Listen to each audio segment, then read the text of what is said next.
There are a lot of words that people have been using for so long without knowing what they mean. So when they use the word, it activates something screwy in them.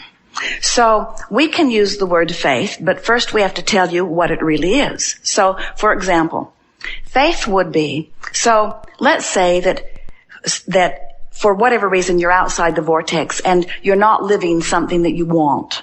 Something's going on that you don't want, or something's missing that you do want. So you've launched rockets of desire, and it's over here brewing in your vortex of creation. In other words, it is already done, really. Because when you ask, it's not only given, it's done. So your work then is to just catch up with it. But it's hard to believe something that you have no evidence for. It's hard to think thoughts you haven't thought, or to believe things that you have evidence to the contrary. In other words, people don't realize that when they believe in something, let's say they believe in cancer because they know a lot of people who have it, or they have heard the statistics. Well, all that means is that someone has held their vibration in a place that disallowed wellness, and they did it long enough that they have evidence of it. In other words, in the beginning, Esther would say, as if it should give her a free pass to focus on something negative, Abraham, but it's true. And we would say, we would use a different criteria than whether it's true or not. We would use the criteria, how does it feel? Does it feel good? Is it and today we would say, we would use the criteria, can I be in the vortex and think about it at the same time? So where faith comes into this conversation is, you might want more money, and you might have no conscious way of understanding how it's going to come to you, but you could have faith in law of attraction. You could know about law of attraction. You could know about the vortex. You could believe that you are source energy while you're here in this physical body. You could know that your emotions tell you that you are splitting your energy on this subject. You could have such knowledge of the laws of the universe and true faith in who you really are, that even though you currently don't have any money, you would still feel the deliciousness of faith. Faith, in its purest form, is the absence of resistance, even when there's no physical evidence present. It's a knowing that the evidence defies. That's what faith is.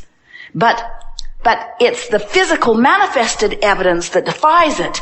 The real evidence is the way you feel. The real evidence is the emotional alignment, you see. So we would say faith is having a handle on your thoughts and a handle on your emotions, and understanding that you can be in the vortex regardless of what is.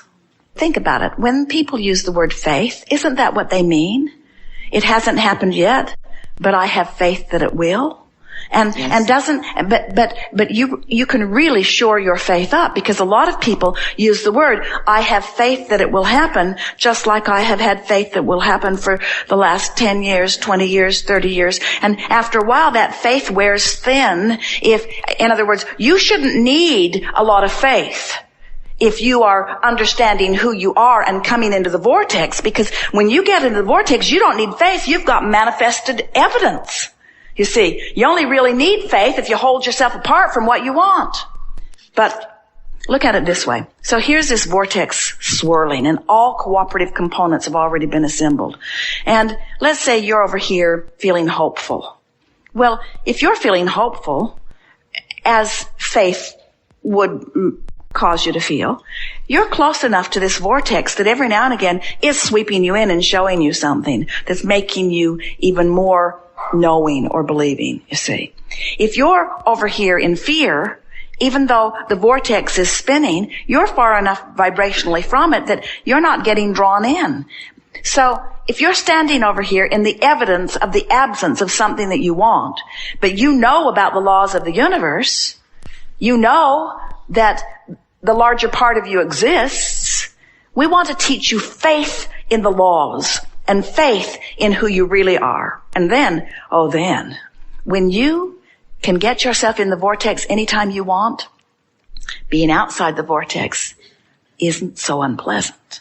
Esther will say, I'm having a step one moment. In other words, she doesn't feel guilty anymore when she's outside the vortex because she knows that she signed on to be outside the vortex sometimes. She sometimes gets irritated with herself that she hangs around out there longer than she needs to. But in that case, she says, I'm just making really sure that I've got a lot of good stuff over here. So when you know that you can't focus on things outside the vortex without feeling bad, but you do anyway, at least you know. In other words, when you have negative emotion and you know what it means, it's easy to have faith in the process. The only time it's hard to have faith is if you don't have any idea whatsoever why things happen the way they do. There are so many people who don't know about law of attraction, who don't know that the larger part of them still exists while they're here in this physical body, who don't realize that they're being called. There are so many people that have such a screwy basis that they are standing on that they don't have the basis for faith. We're talking about anyone who, we would put everyone who does not understand. Let's start in another place. When you know that you are source energy and that part of you has come forth into this physical body and that here you have come to explore contrast and that in doing so you will launch rockets of desire and in doing so you will expand. When you know that that expansion has taken place and that positive emotion means you're keeping up with it and negative emotion means you aren't keeping up with it. Now you have working knowledge of the universe and faith in the laws of the universe, and under those conditions, you're steady. But if you don't know what emotions mean, if you don't realize that you are the creator of your own reality, if you don't know that the thoughts you think activate vibrations, if you don't get it, that you get what you think about whether you want it or not, then there are a lot of people out there saying words of faith, but they're not offering the vibration. That's why someone somewhere said faith without works is dead. And what that means is you can use the word all day, every day. I have faith, I have faith, I have faith. I don't have enough money. I have faith, I don't have enough money. I have faith, I'm sick. I don't have enough money, I'm sick. I have faith, I don't have enough money, I'm sick. Nobody likes me. I have faith, I don't have. If you keep active within you all the stuff that is keeping you from being who you really are, it doesn't matter how many words of faith you offer. You must find the vibration of it, you see. And so let us just say that faith, in the purest sense of the word, feels good. It feels like knowing. In other words, it's like you see a child fall down learning to walk. You don't say, get up, you little dummy. You're in the vortex relative to that. You know that they're going to find their balance and they're going to learn to walk. You have faith. You have knowing that they're going to be just fine, you see. I like being in the vortex. Sometimes I'm in, sometimes not, but I like being in. I got an idea that the more I get in, the easier it'll be to get in no matter what. That's really the point of this, to be able to get in no matter what. It's easy to get in when I'm looking at something that evokes love from me. It's not so easy to get in when I'm looking at something that doesn't. So what I'm really talking about here is my own focus. I'm a good focuser. I can focus on things. I can feel when I'm in and when I'm out. I like this vortex idea. I like the idea of taking care of my own vibration. I can feel relief in not holding somebody else responsible for the way I feel. Wouldn't that be nice for our relationship? For me to be solid in my vortex no matter what. Because from inside the vortex, I can radiate well-being from inside the vortex. That's probably why this matters so much to me. Who I really am is in the vortex. And so that's why I really want to be in the vortex. Glad I figured this out. I like knowing this. I like knowing the distinction between being in and out. I like focusing and feeling and focusing and feeling. I'm getting pretty good at this. I can focus on a lot of things that make me feel good. There are so many beautiful things in this world that take me easily into the vortex. And I can focus on any one of them anytime that I want to. For example, my dog takes me easily into the vortex. Nature takes me easily into the vortex. So there's so many things that I can focus upon to be in the vortex. And so I feel now how screwy it has been for me to ask someone else to behave in a way that takes me into the vortex when I have a myriad of choices that I could use to get into the vortex.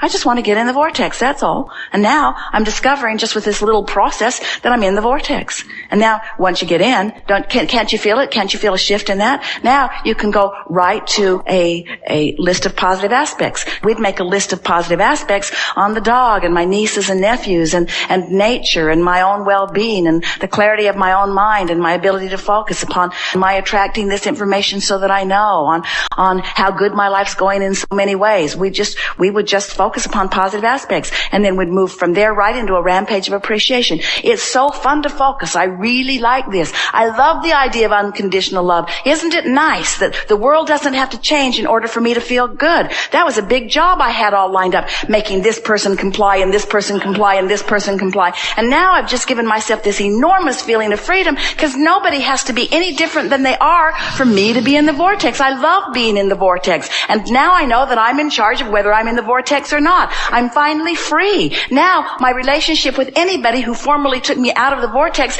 will be improved, because no one will be able to take me out of the vortex. So I won't feel resentment toward anyone for taking me out of the vortex, because through the power of my own mind, I'm staying in the vortex. It's nobody's job to behave in some way to keep me in the vortex. It's my job to focus in a way that keeps me in the vortex. And I'm showing myself right here and now that I can do that. This is fun. Oh, good. Now I'll go look for more things to sharpen my ability to be in the vortex about. Oh, and by the way, from inside the vortex, that friend who is outside the vortex looks entirely different. When you're in the vortex looking out, it looks entirely different than when you're out the vortex looking over. Because from in the vortex, they're just a step one experience. Thank you for sharpening my ability to focus, because I'm sure that if you were a perfect person like my dog is, if you were a perfect person like my dog is, then there'd be all kinds of other people who aren't perfect that would be jerking me out of the vortex. But you, not being perfect and me wanting to have favorable thoughts of you, you've helped me to train myself into the vortex. You taught me unconditional love. Thank you, out of the vortex friend. I love you. Even though you're out of the vortex, you're not making me come out of the vortex. You've just sharpened my resolve to be in the vortex. Come on in. It's good over here. And everything is about relationships, isn't it? In other words, your relationship with who you are, your relationship with each other, your relationship with money, your relationship with well-being. The vortex, where law of attraction assembles all cooperative components. And so, what we're getting at, and it really comes on the heels of the subject about faith, we want you to be so knowledgeable of the laws of the universe that it doesn't matter to you what's currently happening, because you know that if you keep feeling better and better and better, things have to get better and better. So what is doesn't mean anything. What is just the bouncing off place for so much more. I know I am secure. I believe in my ability to focus. I believe that my inner being is focused upon my well-being. I believe that my inner being has got all the bases covered, and all I have to do is figure out how to get over there. I know about the laws of the universe. Everyone is the creator of their own experience, but we live in an environment where we are sort of a collective society where in many ways we are looking out for one another. And I like being part of that environment. I feel pretty good where I stand, and I can feel that I have, through all that I've been working, I have built up a sort of vibrational nest egg, you might say. And I suppose anyone could focus in a way that would bring them fear. And I don't know why I would do that to myself.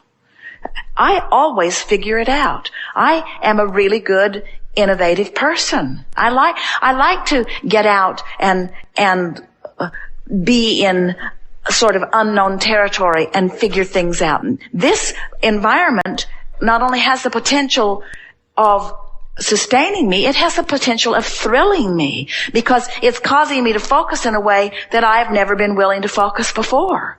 These unstable times, I can feel, have caused me to put more things in my escrow. And I can feel that larger part of me that non-physical part of me has become larger and even more sustained as a result of it. I can feel my inner being calling me in a stronger way than ever before.